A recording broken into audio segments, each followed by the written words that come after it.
Bonjour chers auditeurs de l'ODJ Média, notre chroniqueur invité, Mustapha Sohimi, partage son avis et sa réflexion, dans un article qu'il a intitulé « La séquence Marocmania », qu'on écoutera ensemble dans ce podcast. Notre politicien ouvre son propos par ces mots. Hormis le Maroc, quel pays dans la région du Maghreb, du monde arabe ou même dans une grande partie du continent, peut sérieusement exciper de l'acquis de la stabilité institutionnelle et politique? Cela ne se décrète pas, tant s'en faut. C'est là une capitalisation, un legs des siècles qui a accompagné, construit et forgé un socle adossé à un référentiel. Notre professeur commence par expliquer au début de son article. Voici quelques jours, un de mes amis, économiste distingué, me faisait ce constat: il y a depuis des mois une énigme Maroc, tout le monde veut nous aider, toutes les portes s'ouvrent, faut-il s'en plaindre? Pas le moins du monde. Mais il faut tenter d'appréhender les contours de cette situation, pour en éclairer les tenants et aboutissants. Ce qu'il faut relever dans ce que l'on pourrait appeler le stock regarde plusieurs domaines. La stabilité institutionnelle et politique en est l'un d'entre eux. Quel pays dans la région du Maghreb, du monde arabe ou même dans une grande partie du continent, peut sérieusement exciper de cet acquis? Cela ne se décrète pas, tant s'en faut. C'est là une capitalisation, un legs des siècles qui a accompagné, construit et forgé un socle adossé à un référentiel. Sa Majesté le Roi l'a mis en relief, en termes forts, dans son discours au Parlement, le vendredi 13 octobre. Il a fait instamment référence à des valeurs authentiques de l'âme marocaine. Quelles sont-elles? Quel est leur contenu? Au premier rang, une identité nationale articulée autour de trois principes, liés entre eux d'ailleurs. Le premier a trait à des valeurs religieuses. Le Maroc est terre d'islam, depuis plus de 14 siècles, presque un millénaire et demi donc. La nation marocaine est ainsi consubstantielle à l'islam. Un islam de rite sunnite malékite, dont le fondement est Imarat al-Mouminin. Ce qui le distingue de tant d'autres rites, c'est qu'il prône et consolide toute une conception du juste milieu.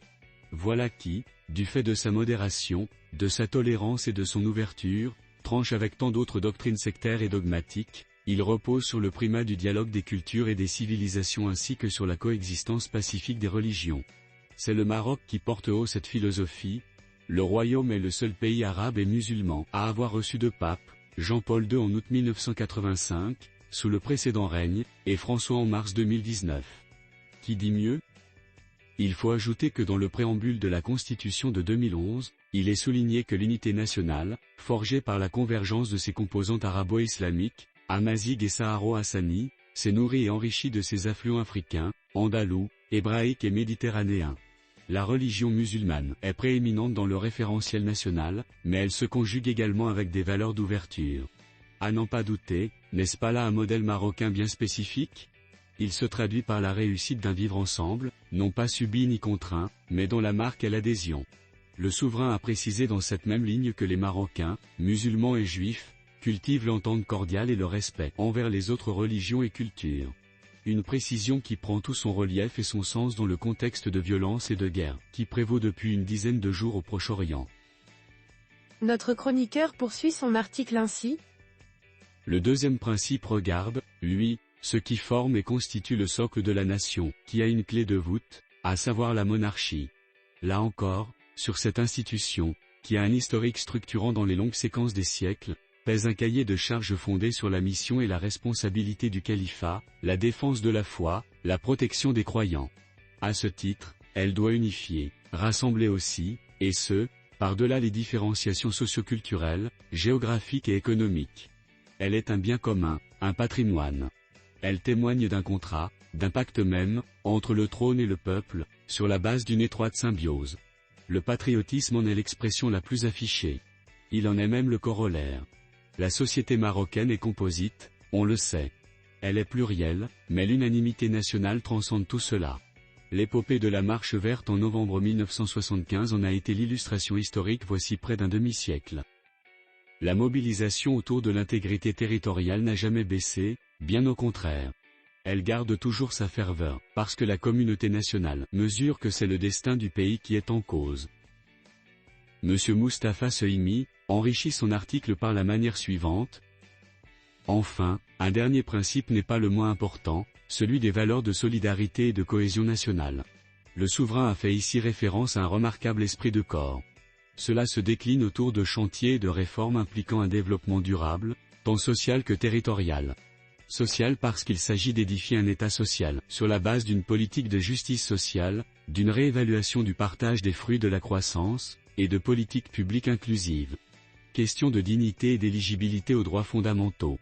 Cela se prolonge au niveau des territoires avec le programme de reconstruction de 120 milliards de dirhams pour les provinces et préfectures sinistrées à la suite du séisme dans la région d'Al-Haouz du 8 septembre dernier.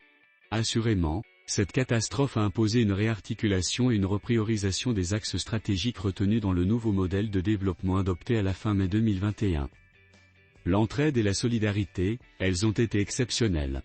Il n'y a eu ni appel officiel, ni communiqué pour cela, mais autre chose venant des profondeurs de la société, à savoir la sincérité et la spontanéité, comme l'a précisé le souverain. Des élans et des ressorts, un capital propre, un fonds toujours là, mobilisable quand des circonstances exceptionnelles exigent. Un élan vital où toutes les composantes de la société, institutionnelles ou non, se sont distinguées en première ligne et continuent toujours à œuvrer sur le terrain. Avec la prochaine révision du Code de la famille, décidée par Sa Majesté le Roi, c'est aussi le Maroc sociétal qui est à l'ordre du jour. Celui de 2004 a traduit des avancées, mais il a besoin d'une actualisation pour prendre en charge de nouvelles contraintes, l'évolution de la société, les insuffisances de la législation actuelle, une meilleure protection des mineurs et l'implémentation du principe d'égalité des genres dans de nombreux domaines, tutelle partagée, héritage. L'article 19 de la Constitution sur l'égalité des droits et libertés est normatif, il s'impose donc et il doit avoir toute son effectivité, pour réaliser la parité entre les hommes et les femmes. L'auteur termine son article en ces termes. Voilà certains traits du Maroc de 2023. L'on ne peut que les compléter avec le statut de plus en plus consolidé de puissance émergente, influente, servie par une diplomatie agile, intelligente, porteuse d'une vision dans de nombreux domaines, coopération sud-sud, régulation des migrants, changement climatique, énergie renouvelable, hydrogène vert, lutte antiterroriste, partenariat et multilatéralisme. Attaché au principe de la Charte des Nations Unies, le Royaume est constant dans ses positions. Une capitalisation qui donne une visibilité particulière à sa politique étrangère et une forte valeur ajoutée à son image. Légitime, la Marocmania, non ? Rédigé par Mustapha Sohimi. Merci d'avoir écouté ce podcast de l'ODJ Média. N'hésitez surtout pas à nous suivre sur nos réseaux sociaux, Instagram, Facebook, TikTok, LinkedIn et Twitter. Alors, on se dit au prochain podcast de nos chroniqueurs invités, et à très bientôt.